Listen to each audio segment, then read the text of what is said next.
చంద్రబాబు నాయుడు గారికి ఏనాడు కూడా కనీసం మనసుకు కూడా రాలేదు ఆ పెద్ద మనిషికి ఈ మాదిరిగా చెయ్యొచ్చు, ఈ మాదిరిగా పాలన ఇవ్వచ్చు అని.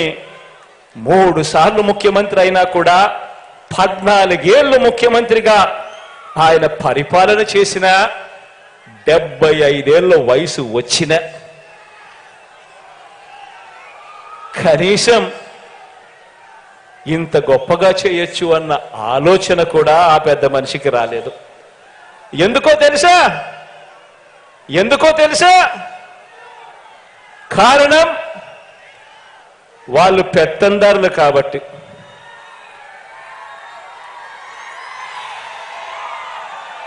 ఎందుకంటే పల్లె అంటే బాబు దృష్టిలో ఏమిటో తెలుసా? ఎందుకంటే పల్లె అంటే బాబు దృష్టిలో తమ పెత్తందారుల పాలనలో పనిచేసే ప్రజలు, తమ పెత్తందారుల పొలాలలో, తమ పెత్తందారి పొలాలలో పనిచేసే ప్రజలు, తమ ఇళ్లలో పనిచేసే పని మనుషులు, వీరంతా కూడా ఆయన దృష్టిలో కేవలం పొట్ట పోసుకోవటం కోసం ఉండే జనావాసం ఆ పల్లె అని ఆయన నమ్మకం. ఆయన ముఖ్యమంత్రిగా ఉంటే ఏ గ్రామము బాగుపడదు, ఏ పల్లె బాగుపడదు. కారణం ప్రజలు, పేదవాడు బాగుపడాలి, గొప్పగా చదవాలి, గొప్పగా వాళ్ళ భవిష్యత్తు మారాలి అన్న తపన, తాపత్రయం ఈ పెత్తందారులకు లేదు కాబట్టి. ఇక రైతు సంక్షేమాన్ని చూస్తే మనమెక్కడా, చంద్రబాబు ఎక్కడా అని చెప్పి ఆలోచన చేయమని అడుగుతా ఉన్నా. రుణమాఫీ చేస్తానని నిలువున ముంచినది చంద్రబాబు అయితే 87,612 కోట్ల రూపాయలు రైతులు బ్యాంకులు కట్టద్దు అని పిలుపునిచ్చాడు. బ్యాంకుల్లో పెట్టిన బంగారం ఇంటికి రావాలి అంటే బాబు రావాలి అని అడ్వర్టైజ్మెంట్ ఇచ్చాడు. మొట్టమొదటి సంతకంతోనే రుణమాఫీ చేస్తాను అని వాగ్దానం చేశాడు. ఎన్నికల ప్రణాళికలో మేనిఫెస్టోలో పెట్టాడు. రుణమాఫీ చేస్తానని నిలువున ముంచినది చంద్రబాబు అయితే ఈరోజు రైతు భరోసా అంటే గుర్తుకొచ్చేది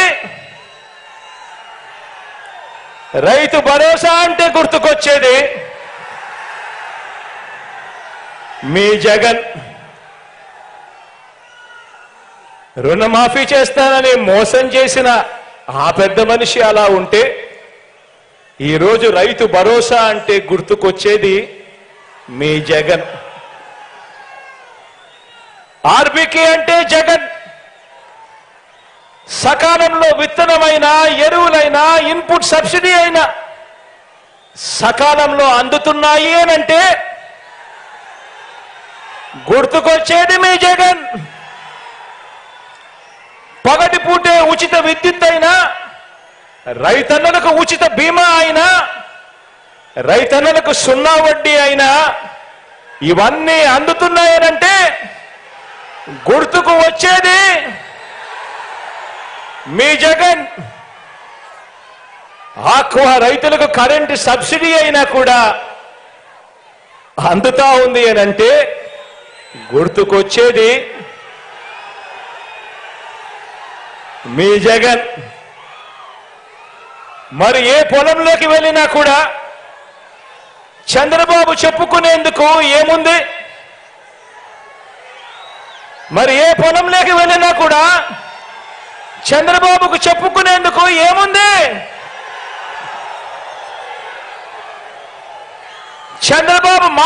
చంద్రబాబు నాయుడు మార్కు ఎక్కడుంది?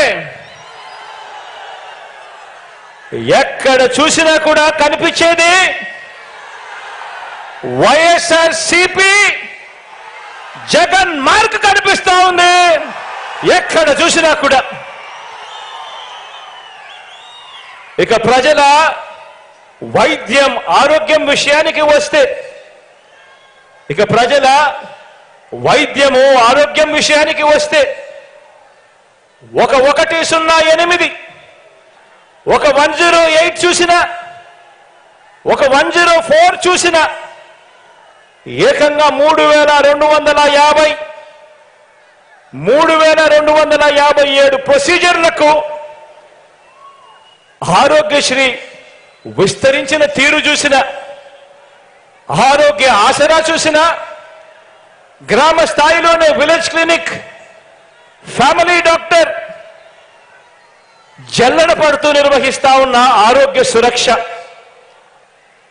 17 కొత్త మెడికల్ కాలేజీలు, ఒక్క వైద్య రంగంలోనే ఏకంగా 53,000 కొత్త నియామకాలు, ఒక్క వైద్య రంగంలోనే.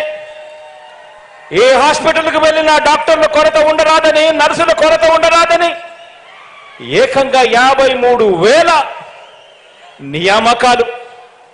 నాడు నేడుతో బాగుపడతా ఉన్న హాస్పిటళ్లు, ఇలా ఏది తీసుకున్నా కూడా కనిపించేది,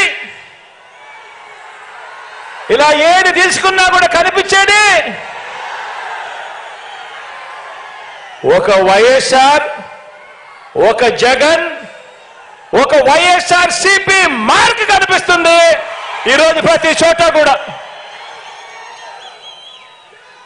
మరి 14 ఏళ్ళు సీఎంగా ఉన్న చంద్రబాబు ఈయన మార్కు ఎక్కడ ఉంది? 14 ఏళ్ళు ముఖ్యమంత్రిగా ఉన్న ఈ చంద్రబాబు నాయుడు గారి మార్కు ఎక్కడ ఉంది? ఎక్కడ చూసినా కూడా కనిపించేది వైఎస్ఆర్సీపీ జగన్ మార్కే కనిపిస్తా ఉంది ప్రతి చోట కూడా. ఇక విద్యారంగాన్ని చూద్దాం. ఏ గవర్నమెంట్ బడిని తీసుకున్నా, మొత్తంగా విద్యా రంగాన్ని తీసుకున్నా, ఓ నాడు నేడు, ఓ ఇంగ్లీష్ మీడియం, సిబిఎస్ఈ నుంచి ఐబీ వరకు ప్రయాణం, చదువుతున్న పిల్లల చేతుల్లో బైలింగ్వల్ టెక్స్ట్ బుక్స్, అంటే ఒక పేజీ తెలుగు, ఒక పేజీ ఇంగ్లీష్ టెక్స్ట్ బుక్లు, బైజూస్ కంటెంట్, శ్రీమంతుల పిల్లలకు మాత్రమే అందుబాటులో ఉండే బైజూస్ కంటెంట్ ఈరోజు మన గవర్నమెంట్ బడి పిల్లల చేతుల్లో.